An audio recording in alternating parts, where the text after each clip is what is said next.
সালে জুলাই বিপ্লব বাংলাদেশের শিল্প সংস্কৃতির চিরাচরিত রূপ বদলে দিয়েছে। দীর্ঘ ১.৫ দশকের শ্বাসরুদ্ধকর পরিবেশের অবসান ঘটায় শিল্পী ও সাহিত্যিকরা এখন প্রাণ খুলে কথা বলছেন।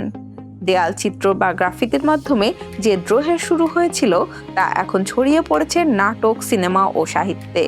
এক সময়ের ভয়ের সংস্কৃতি কাটিয়ে শিল্পীরা এখন ক্ষমতার অপব্যবহার ও দুঃশাসনের চিত্র সরাসরি ফুটিয়ে তুলছেন।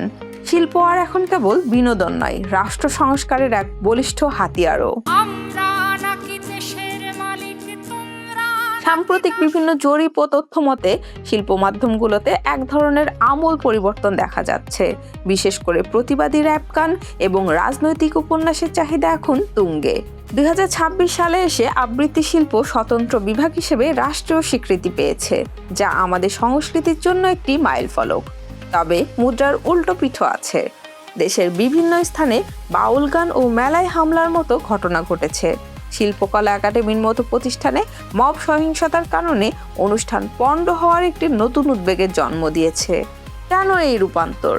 এই পরিবর্তনের মূলে রয়েছে রাষ্ট্রের পুরনো রাজনৈতিক দর্শনের ভাঙন। দীর্ঘদিনের সেন্সরশিপ ও রাজনৈতিক আধিপত্যের দেয়াল ধসে পড়ায় মানুষের মধ্যে নতুন আত্মপরিচয় খোঁজার তাড়না তৈরি হয়েছে। একদিকে ধর্মনিরপেক্ষ আখ্যানের চর্চা, অন্যদিকে দেশীয় ও ধর্মীয় মূল্যবোধের পুনঃপ্রতিষ্ঠার দাবি উঠেছে।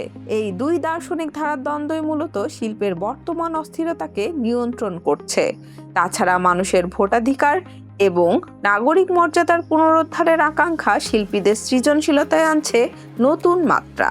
বাংলাদেশের শিল্প সাহিত্যের ভবিষ্যৎ এখন এক নতুন সন্ধিক্ষণে। যদি ব্যতিক্রম পরিস্থিতিগুলো কাটিয়ে একটি সহনশীল পরিবেশ তৈরি করা যায়, তবে আমাদের সংস্কৃতি বিশ্বমঞ্চে অনন্য উচ্চতায় পৌঁছাবে। ইতিমধ্যে আন্তর্জাতিক পুরস্কারে বাংলাদেশের লেখকদের সাফল্য সেই ইঙ্গিত দিচ্ছে।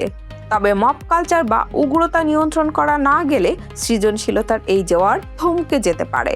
আগামীর শিল্পী ও সাধারণ মানুষের উদারতাই ঠিক করে দেবে আমরা কি একটি স্বাধীন ও বৈষম্যহীন সাংস্কৃতিক পরিবেশ পাবো, নাকি আবার নতুন কোনো সংকটে পড়ব।